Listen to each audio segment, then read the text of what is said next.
Good morning students, welcome to the mathematics class. This is chapter number 1 rational numbers. rational numbers पढ़ने से पहले हम कुछ definitions देख लेते हैं कि हमारे पास पहले हमने जो पढ़ चुकी हैं.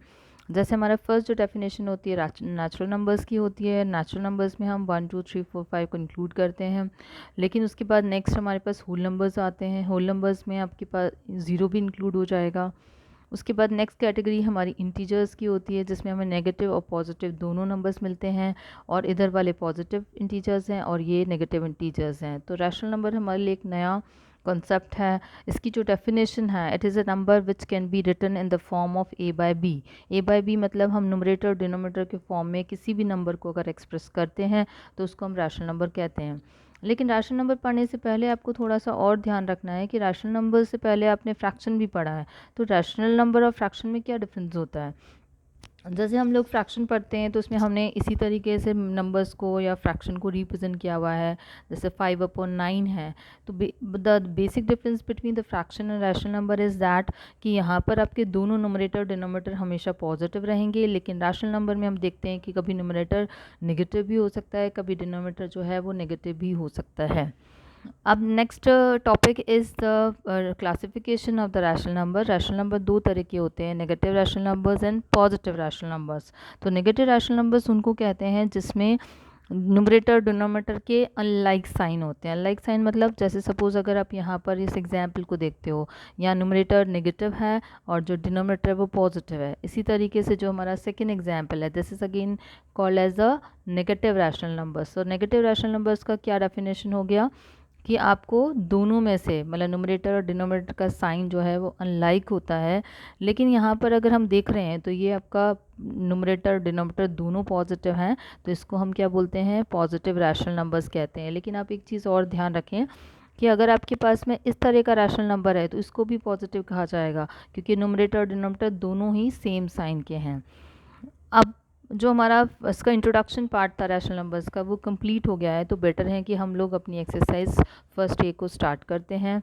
अगर आप अपनी बुक के अंदर देखेंगे तो एक्सरसाइज फर्स्ट ए का जो फर्स्ट सिंपल क्वेश्चन है, क्योंकि बेसिकली अभी हमें अपने बेसिक्स देखने हैं कि रैशनल नंबर में क्या जो रूल्स होते हैं.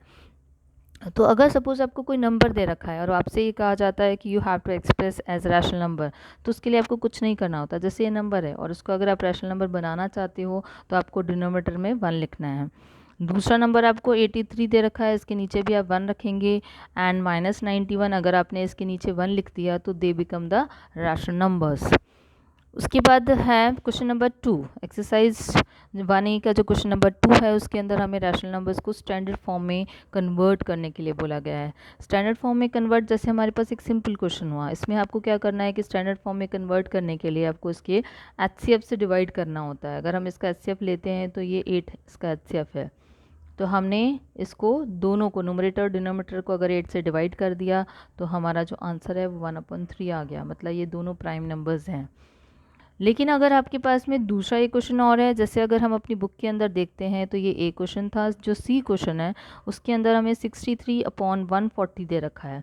इस कंडीशन में हम इसको स्टैंडर्ड फॉर्म में कैसे कन्वर्ट करेंगे? सबसे पहले आपको डिनोमिनेटर को जो है वो पॉजिटिव बनाना होता है. इसके लिए हम क्या करते हैं कि जो न्यूमरेटर और डिनोमिनेटर दोनों को -1 से पहले मल्टीप्लाई करते हैं, तो ये -63/140 आ जाता है. फिर आप इसके बाद में इसको HCF से डिवाइड करेंगे. तो उस कंडीशन में अगर हम इसको डिवाइड करते हैं तो आपका आ जाएगा -9/20. So this is the standard form of this given number. अब कई बार हम लोगों को एक स्पेशल कंडीशन के हिसाब से भी काम करना पड़ता है. जैसे क्वेश्चन नंबर 3 की अगर हम बात कर रहे हैं तो क्वेश्चन नंबर 3 में आपको क्या बोला गया है कि you have to express the given rational number with denominator 49. So we are discussing the question number 3 and the A part. इसमें हमें जो रैशनल नंबर गिवन है, लेकिन हमें इसका जो डिनोमिनेटर है उसको हमें क्या बनाना है? 49. तो अंडरस्टूड है कि हम इसको क्या करेंगे? 7 से मल्टीप्लाई करेंगे. लेकिन जब आप 7 से डिनोमिनेटर को मल्टीप्लाई करते हैं तो at the same time you have to multiply with 7 numerator also. So यहाँ पर हमारे पास 21 एंड 49 ये आपका रिक्वायर्ड आंसर आ जाएगा. क्वेश्चन नंबर 4 के अंदर हमें कुछ बॉक्सेस दे रखे हैं जिसको हमें फिलअप करना है. यहाँ पे जो फर्स्ट है -14/63, फिर हमारे पास एक बॉक्स है जिसके अंदर हमें खुद से इसको फिल करना है, और -18 upon again we have a blank space. तो अगर आप इसको कोरिलेट करने की कोशिश करोगे तो आपको पता है कि 9 की टेबल में 63 कब आता है, 7 टाइम्स, तो डेफिनेटली इसको 7 से डिवाइड किया गया है। तो डेफिनेटली यहाँ पर अगर हम 7 से डिवाइड कर रहे हैं तो हमें यहाँ पर आंसर क्या आएगा, -2। ठीक है, उसी तरीके से अब हम क्या करेंगे कि आप इसको कंपेयर कर सकते हो। यहाँ -2 था, यहाँ -18 आ गया, इसका मतलब क्या है कि इसको 9 से मल्टीप्लाई किया गया होगा न्यूमरेटर एंड डिनोमिनेटर को। तो अगर 9 9 जा कितना आ गया, 81। तो इस तरीके से हम न्यूमरेटर डिनोमिनेटर को सेम नंबर से मल्टीप्लाई करके हम अपने फिलअप्स को भर सकते हैं। एक नेक्स्ट हमारी जो क्वेश्चन है that is check which of the following the equivalent, मतलब हमें इक्विवेलेंट रैशनल नंबर्स हैं या नहीं, ये हमें कैसे चेक करना होता है। इसके लिए आपको एक सिंपल फॉर्मूला याद रखना है। जैसे हमारे पास में क्वेश्चन नंबर ए है, फिफ्थ का ए, -9/11 एंड 81/-99। तो इसको आप समझने के लिए ऐसे देखें कि जो हमारा पहला रैशनल नंबर है इसको a/b के फॉर्म में एक्सप्रेस करेंगे और दूसरे वाले रैशनल नंबर को c/d के फॉर्म में एक्सप्रेस करेंगे। फिर हमें इसको क्रॉस मल्टीप्लाई करना है, तो यहाँ पर ad आ जाएगा और यहाँ पे क्या आ जाएगा, bc। अगर आपका a और d का जो आंसर है वो b और c के आंसर से मैच कर रहा है, that means they are equivalent. और अगर वो मैच नहीं करेगा तो वहाँ पर आपको लिखना पड़ेगा कि no they are not equivalent. तो जो हमारा अभी का जो क्वेश्चन है उसके अंदर आपको क्या करना है, 99 को 9 से मल्टीप्लाई करना है एंड जो आपका 81 है उसको हमें 11 से मल्टीप्लाई करना है। तो हम जानते हैं कि अगर 9 को 99 से मल्टीप्लाई करेंगे और यहाँ पर हम 11 इंटू 81 से मल्टीप्लाई करेंगे तो इसका आंसर 981 आएगा और इसका आंसर भी 981 आएगा। तो इसको इससे किया, इसको इससे किया, we are getting the same answer. So we can say both rational numbers are the equivalent rational numbers.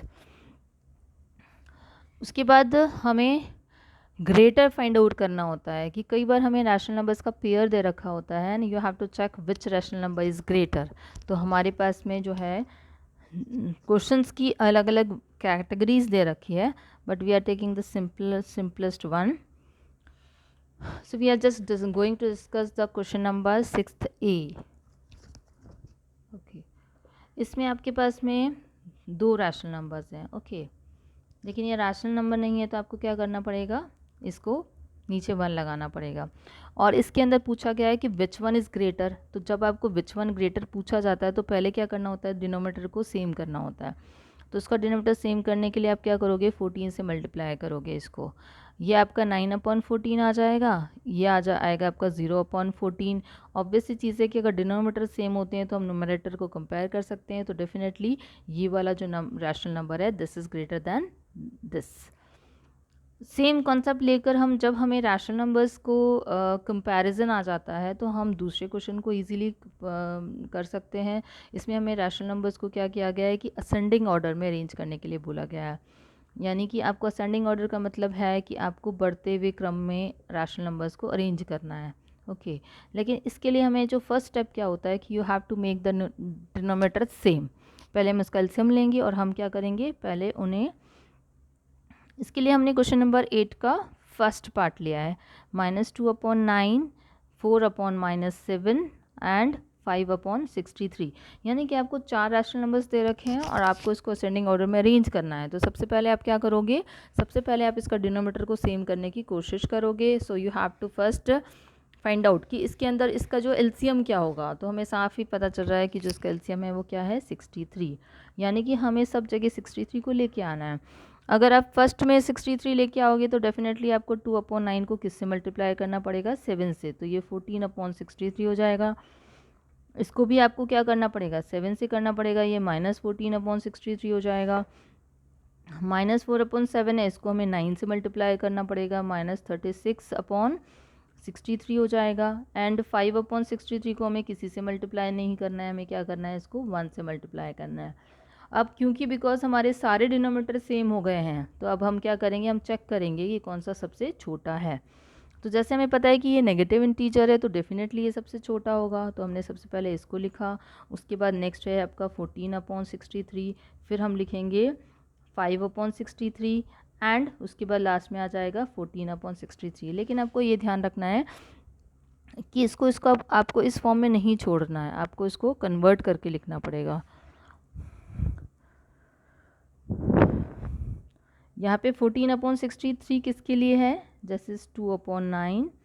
यहाँ पे 5/63 किसके लिए है, 5/63 5/63 था। -14 किसके लिए था, -2/9 एंड -36 किसके लिए था, -4/7। तो this is your the required answer. तो सिमिलरली आप क्या कर सकते हो, जो रैशनल नंबर्स होते हैं उनको डिसेंडिंग ऑर्डर में भी अरेंज कर सकते हो। कॉन्सेप्ट आपका सेम रहेगा, पहले आपको न्यूमरेटर्स को क्या करना है, सेम बनाना है, then you have to arrange all the rational numbers in the descending order. तो हम एक सिंपल सा क्वेश्चन ले रहे हैं, we are just taking the simple question. 9th का ए है, जिसमें आपको क्या करना है कि you have to arrange all the rational numbers in descending order. लेकिन मेथड तो हमारा सेम ही रहेगा, इसमें there will be no change in the method, because again आपको पहले क्या करना है कि इसका एलसीएम निकालना है, then you have to check कि कौन सा रैशनल नंबर जो है डिसेंडिंग वाला सबसे पहले लिखेंगे हम इसको। तो हमारा जो फर्स्ट है इसमें आपका है 4/7 -9/14 13/-28 एंड -23/42। लेकिन यहाँ एक इम्पॉर्टेंट चीज़ ध्यान रखें कि सबसे पहले रैशनल नंबर्स को अरेंज करने से पहले जो उसके डिनोमिनेटर है उसको आपको पॉजिटिव करना पड़ेगा, यानी कि इसको पहले आप पॉजिटिव बनाएंगे। -4/7 -19/14, ये -13/28 एंड -23/42। और जो हमारा इसका एलसीएम है, इसका एलसीएम जो है वो 84 आएगा। इसका एलसीएम कितना आएगा आपके पास में, 84। तो आपको इसको भी 84 बनाना है।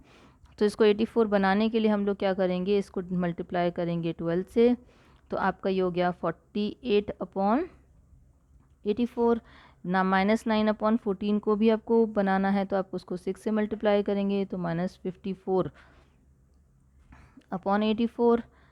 नेक्स्ट है आपका -13/28, इसको भी अगर आपको करना है तो इसको 3 से मल्टीप्लाई करना पड़ेगा, -39/84। एंड लास्ट जो है 23/42 है, इसको आपको 2 से मल्टीप्लाई करना पड़ेगा, -46/84। लेकिन हम यहाँ जानते हैं कि डिसेंडिंग ऑर्डर है, तो सबसे पहले फर्स्ट वाला जो हमारा सबसे बड़ा नंबर है उसको आपको क्या करना है कि प्लेस करना है। सबसे बड़ा वाला नंबर कौन सा होगा, जो सबसे छोटा है यहाँ पर, यानी कि -13/84। देन आपका आ जाएगा -46/84, देन -48/84 एंड लास्ट है -54/84। लेकिन इसको आपको ऐसे नहीं रखना है, इसका जो ओरिजिनल नंबर है उसके हिसाब से इसको चेंज करना है। 13/28 -23/42 -4/7 and -9/14. This is same as we have done while arranging the rational numbers in ascending order. So next video में हम next exercise discuss करेंगे. See you in the next video.